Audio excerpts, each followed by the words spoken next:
సామాన్ లావు. నేను కూడా ఏదైనా వేసి మా దోస్తుగాడ 5,000 ఎగిరి షేర్లు కొంటా.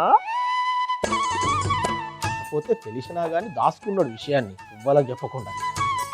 నువ్వు ఒక్కనే కొనుంటావు కదా. ఈయన ఎక్కించు. నేనేం కొనలేదురా బాబు. ఎందుకు కొనలే? నువ్వు మాత్రం తెలుసుకుని ఏం చేసినావు? కొనుక్కోవచ్చుగా.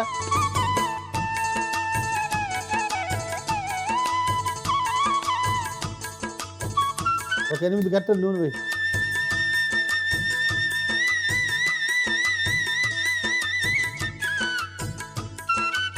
వేయి బిర్యానీ ఆకు. బిర్యానీ ఆకు, తర్వాత దాల్చిన చెక్క, లవంగాలు, యాలకులు, షాజీరా, బడపు.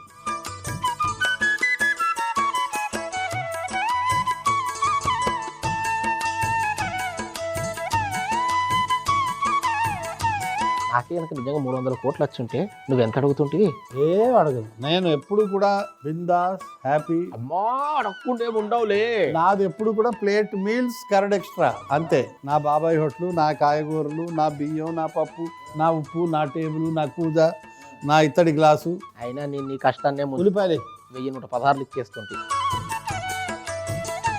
వెయ్యి ఉల్లిపాయలు వేసి ఉప్పు.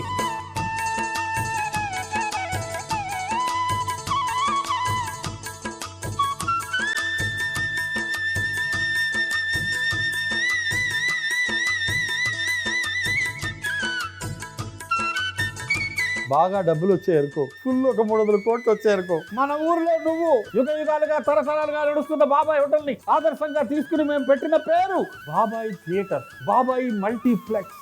నేనే చూడండి మా బాబాయ్ మల్టీప్లెక్స్ లో. బాబాయ్ 4 థియేటర్లు జనాలు చూడనందుకు కాదు, ఓన్లీ మనమే, ఎవ్వరు రావద్దు. 300 కోట్లు ఉన్నాయి మన దగ్గర. మంట తగ్గించు. థియేటర్ మొత్తం కొనేస్తాం. కలిపి మంట తగ్గించు చెప్తా.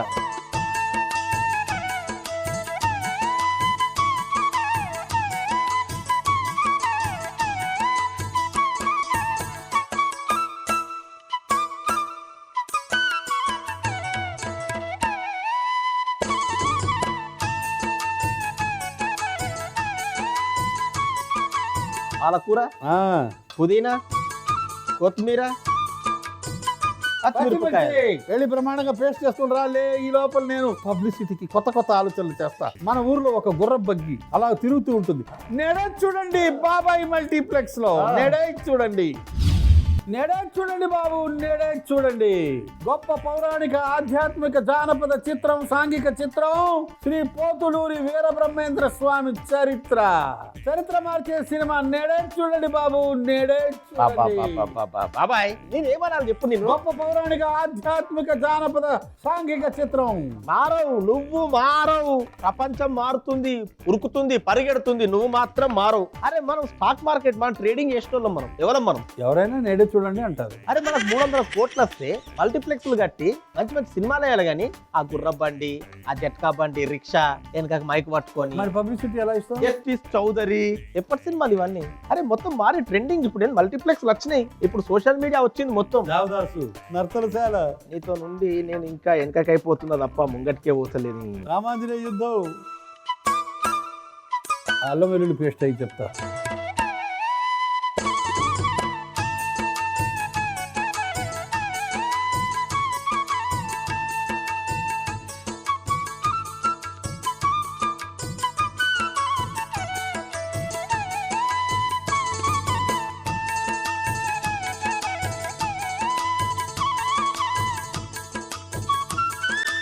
జీడిపప్పు వేసి తర్వాత కాబూలీ చనా వేయాలి. జీడిపప్పు వేయాలి, పసుపు వేసి ఉడకబెట్టిన కాబూలీ చనా,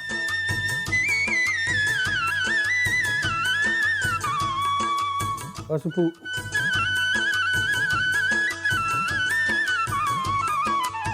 పచ్చిమిర్చి, పాలకూర, పుదీనా, కొత్తిమీర పేస్ట్.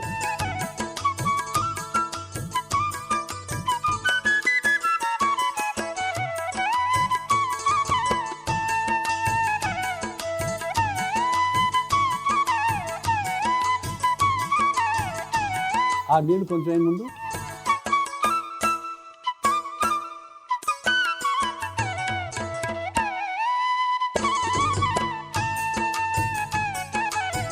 జగ్గు నిండా వేసే.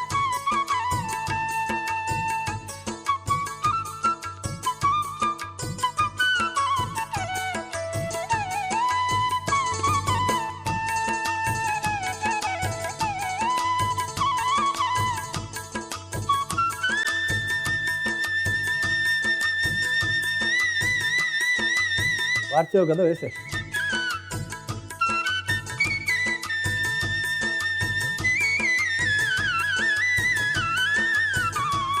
అరగంట సేపు నానబెట్టినావా ఇది బాస్మతి బియ్యాన్ని? అరగంట సేపు నానబెడితే చాలురా, అంతకన్నా ఎక్కువ అక్కర్లేదు. మళ్ళీ నానబెట్టకపోతే ఎక్కువ నీళ్లు గుంజేస్తుంది. తీసినారి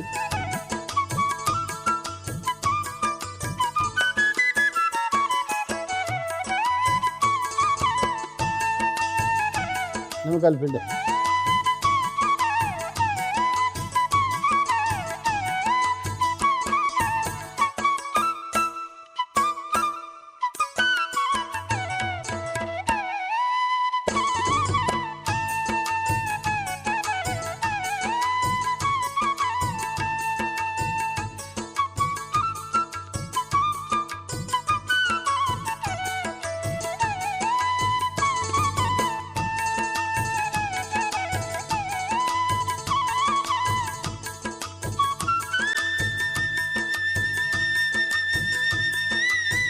పదిహేను నిమిషాలు అంతే కదా?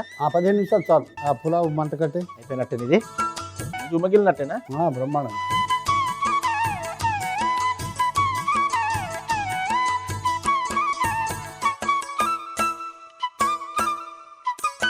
అరిటాకు పరిచిన చెక్క పాత్ర అందుకో చెప్తా.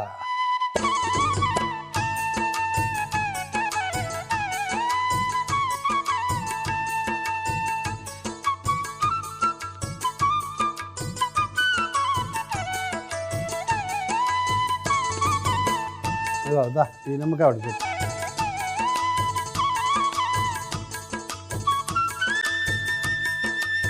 టమాటా ముక్కలు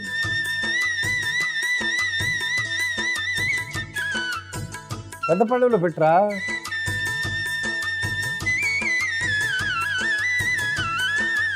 కాబులిచిన పాలకూర పులావ్.